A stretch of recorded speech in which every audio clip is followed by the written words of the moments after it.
কিভাবে আপনি text message লুকিয়ে রাখবেন, অর্থাৎ আর্কাইভ করে রাখবেন। তো এটি করার জন্য আপনাকে আপনার ফোনের টেক্সট মেসেজিং অপশানে যাইতে হবে।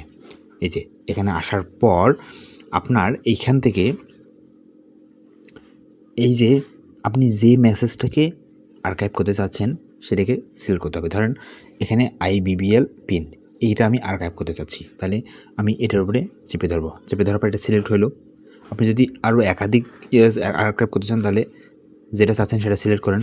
ওকে, সিলেক্ট করলেন, করার পর এখানে দেখতে পাচ্ছেন উপরে এই যে আইকনটা, এই আইকনে ক্লিক করবেন। ওকে, ক্লিক করার পর এখানে দেখেন এটা কনভারসেশন আর্কাইভড।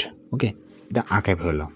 অর্থাৎ আপনার যে মূল যে মেসেজ ইন্টারফেস, এইখানে আর এই মেসেজগুলো আসে না। ওই নাম্বার থেকে যে মেসেজ আসে সেগুলো আর এখানে আসবে না। কোথায় আসবে?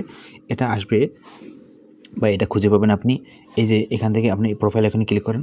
ক্লিক করার পর এই যে নিচে দেখতে পাচ্ছেন যে আর্কাইভড, এই আর্কাইভড অপশানে এগুলো আসে, যে মেসেজগুলো জমা হবে। ওকে, এখানে যদি আপনি ক্লিক করেন তাহলে এখানে আপনি দেখতে পাচ্ছেন আপনার সবগুলা যতগুলো আর্কাইভ করা আছে সব এখানে শো করাচ্ছে। ওকে, তো এভাবে আপনারা মেসেজিং অপশান থেকে কোনো মেসেজ আর্কাইভ করতে পারেন।